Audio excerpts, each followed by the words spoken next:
Simonika yona sinangenya uyangithandana Simoni uyangithandana yebo Nkosi yami yebo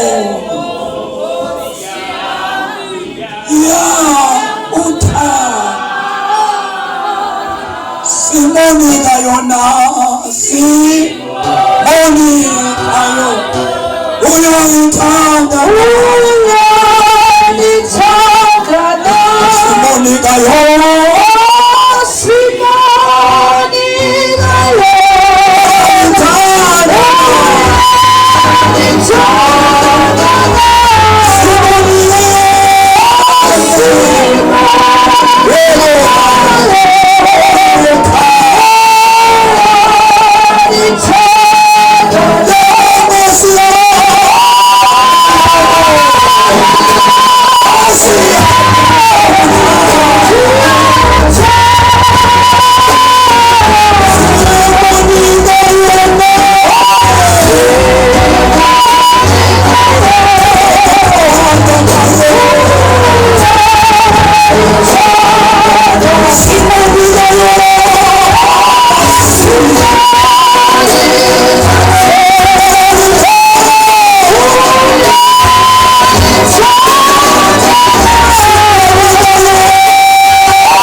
umuntu ngamunye ithiwe kwamkheliswa ngokwendlela beziphethe ngawo kulo mzimba esikhulu. Uthi uzawufumana into enhle xa wenze kakuhle kulo mzimba, uzawufumana kubi xa usiphethe kakubi kulo mzimba.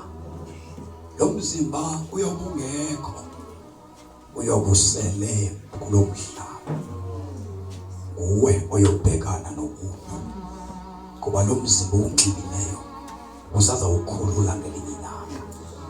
Uthi uPaul kwivesi ezingasentla yale ncwadi uthi ke uba ithe yachithwa le tempile lo mzimba isikuwo, uthi sinesakhiwo esingakhiwanga ngezandla singaphesheya. Yekulapha nje kukho umzimba ongapha ozothi xa ubhubha kulo ushiye lo ukwenzise amanyala lokuxabanisa noThixo, usaza ushiya lo mhlaba. Kukho olungisiweyo olungiselwe ingunaphakade oza kumhlaba. Mabini amaphakade siyakuwo, ukwiphakade eliyawuhlalwa ngabantu uThixo engekho kulo, ukwiphakade eliyawuhlala uThixo ekhona. Abantu abafe bengenaThixo, abantu abafe bengenzi kakuhle phambi koThixo banephakade labo. Abantu abafe bekholwa benza kakuhle phambi koThixo banephakade labo. kwelinye iphakade ubumnyama bodwa nokukhala nokujikezeka kwamazinyo nenhlungu ezingenakupheliswa. Kwelinye kukho intuthuzelo, kukho ukuvuyiswa, kukho injabulo, kukho ukuthuthuzelo, kukho ukunconywa kwabantu, kukho apho bazoqheliswa imiqhele, kukho elinye ekuvakala isikhalo ngonaphakade. Ubufe ungalunganga ubheka kwiphakade lobumnyama lapho uThixo ungasoze uphinde umbone nongasoze ukwazi uphinde uthethe naye. Kukho iphakade abayophila noThixo ngonaphakade abantu balo.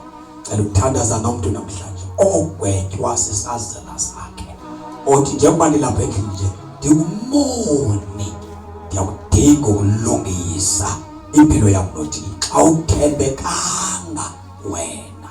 Cela ukuthandaza nawe namhlanje xa sivala le conference. Vala amehlo akho, welule isandla sakho baxa ukhona, othi Nkosi, kulo mzimba ndiphile kakubi kodwa mandingafi ndiphile kakubi, mandife ndiphile owayithamsanqa labantu ababubonileyo ubuze babo bengekayi emangcwabeni, abantu abazawujika indlela zabo ungekaphumi nomphefumulo, ayilishwa labantu abayofela ezonweni zabo, ayithamsanqa labantu abayozibona basonile babe sebeguquka kuThixo. Ubukhona phakamisa isandla sakho ndisibone, wavala amehlo ukuthi Nkosi ndiza kuwe, Nkosi ubusise mama wami, ndiyasibonisa